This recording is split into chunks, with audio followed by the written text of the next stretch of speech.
Hey everybody, welcome to another episode of Memes of the Week. The best thing you can do for this channel is beat that like button like it owes you money before watching this, so it reaches a wider audience. Also, before I get on with the memes, first a word from today's sponsor, the MGTOW Book Collection Part 2. Whether you're getting camel toe in Cambodia, banging babes in burqas in Turkey, or taking Polaroids of ladyboys in Thailand, Luca Vendetti has a series of books to make you live the dream. His new 3-booklet series includes How to Live on $500 a Month in Cambodia, Turkey, and Vietnam, in addition to his classic, How to Retire on $200K in Southeast Asia. He also has the MGTOW book. Visit MGTOWbooks.com and use the promo code SANDMAN to get 10% off. Now available in 4 formats, PDF, Mobi for Kindle, EPUB, and text-to-speech MP3. Sponsor link is down below. And now on with the memes. Number 1, here's the difference between women in public when they're strong and women in court when they're oppressed and want more than 50% of a man's net worth. Everyone with a brain doesn't like this woman. Period. Of course, this is the way things are. Divorce is big business and soy society encourages it. She looks like she really pooped the bed at the trial, but there are still simps out there saying that they can fix her. Up next, Michelle says that wokeness is dying, and that we might actually miss it. But no, we won't. And I'll believe it when I see it because it still looks kinda strong to me. Besides, the only part of wokeness that I would miss would be the part where I'm laughing at it. I didn't miss political correctness in the 1990s when it died, and I won't miss wokeness when it's gone too. But let's not kid ourselves. The Goldbergs will never let wokeness completely go away. Number 3 looks like Trump had to cancel his appearance on the Talk 2 podcast because of an assassination attempt. So breaking news, it looks like Trump has dodged a 3rd bullet, with this one being aimed at his wiener. I still can't believe her 15 minutes of fame isn't over yet. It's a good thing Trump didn't go on her show because I watched a bit of it on YouTube and it's awful and not very entertaining. Moving on, we have a wonderful human being and she was taking lavish Disney vacations meant for homeless students. I thought this was an old story from a few years ago, but it's recent. She will probably claim that it's just reparations and shit. She pretended to care about my homeless people, but in the end, it was all about her gifts. Color me shocked. Number 5, this woman hasn't had sex with her husband in 15 years, and they were married for 20. She complains that he got bored of work and quit his job, so now they have no savings. Well, maybe he'd still be working if you gave him some cooch as an incentive, lady. Look at that timeline. No sex for 15 years, but he's only been a loser for 7 or 8. He still had hope and she didn't diddle his schwing, so it's probably her fault. Up next is a woman that says she's still worthy with her stretch marks. But what exactly is she worthy of? Diabetes feet or maybe a coronary? Dating her would be like dating a warm beach ball. But maybe that's a bad analogy because no guy ever had to fear a beach ball rolling over him and crushing him while he slept. For me, the only thing she's worthy of is inducing an involuntary vomiting response. What sane man would actually take a tattooed woman 3 times his size? Number 7 is Jessica, and she's a single mother looking for someone serious now that God is the center of her life. Well, at least she's not false advertising except for the part about being religious, which I don't think any of us really believe. Also, at least the child is not a African. Many of them seem to find God once their riding days are behind them, and so are their options. She wants commitment, but will probably still pick only the Chads and Tyrones that'll pump and dump. Moving on, young people can be intimidated by social media messages that use periods, since they supposedly signal anger. Looks like Gen Z and Alpha can't handle punctuality. Go figure. But when have periods never signaled anger? In women, that is. From now on, I'm going to use 3 periods after every sentence. Triple the anger. Number 9 is Hillary Hilton asking the question, what do you mean they captured him alive? Notice how there's no period at the end of that sentence, so it doesn't piss off any of Gen Alpha. But I don't think I will never not laugh at Hillary looking utterly bewildered by being in the inside of an average American home. She looks so out of place, it's like this was photoshopped or something. Up next, is it true that if you're a guy over 30, your only options are being a stepdad, single forever, dating fat girls, or now being with an Asian woman? I'm comfortable just being single forever, and I used to actually like fat girls. I dated a couple of Filipinas, and they were alright if you like your woman with a room temperature IQ.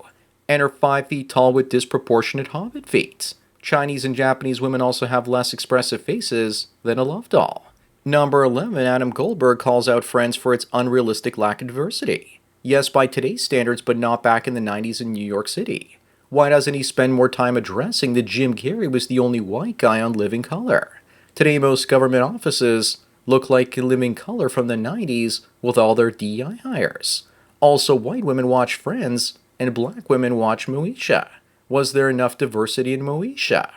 Moving on, is it true that the ideal woman is a mid that's okay at cooking and not a bitch? Most women don't understand that men are real simple. They just need to be nice to us. But many women will still fail at such an easy task. This is also forgetting the fact that she also has to have a low to no body count. Also, where is always being in the mood on that list? As for my version of the ideal woman, here I fixed it.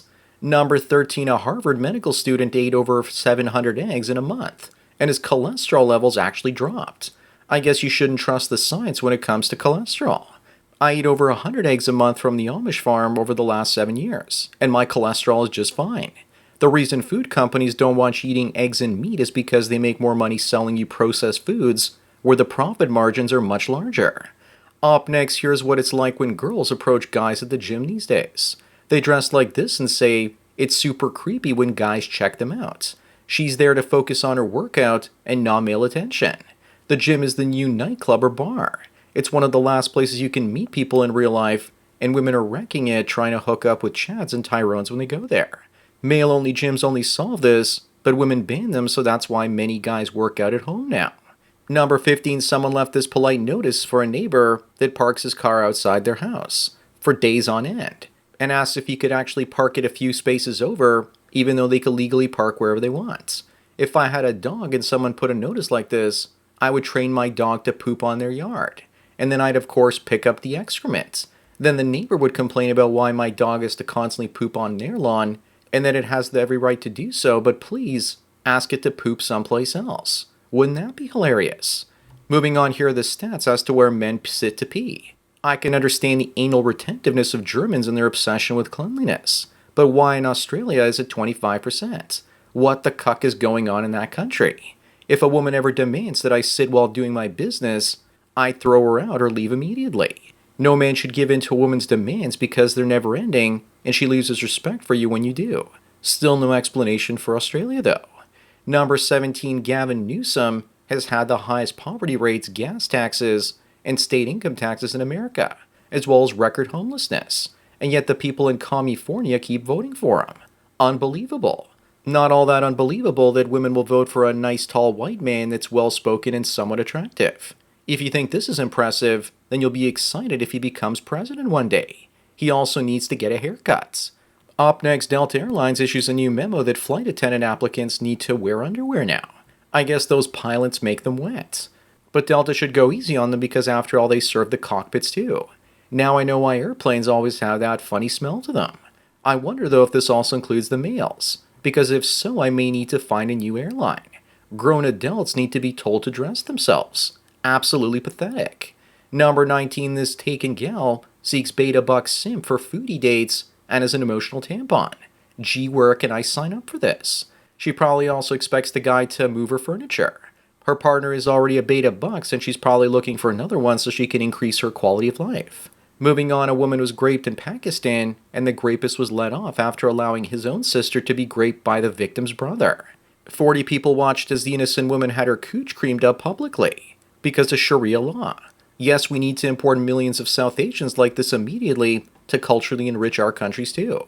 How come feminists don't fight against this sort of grape culture instead of welcoming it into their countries? Number 21, hey guys, do you find old man ass attractive? Because if you do, then this will excite you.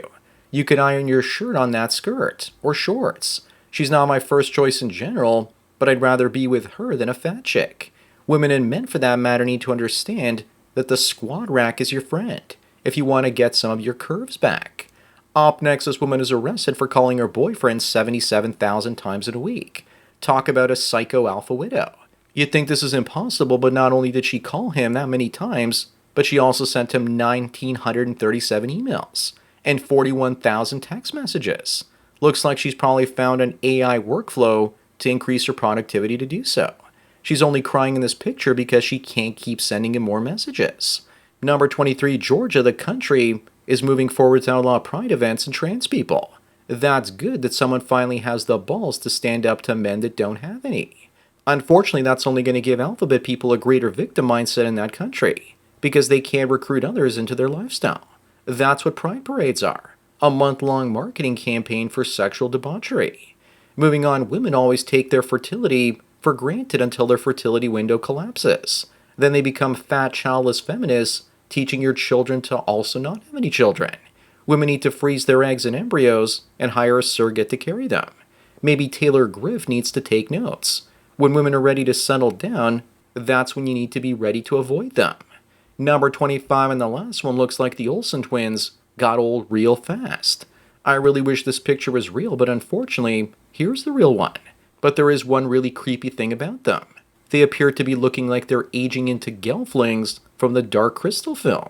The craziest part is that they're billionaires as they transition from child stars in kid films into fashion moguls. Unfortunately for them, their older sister is better looking.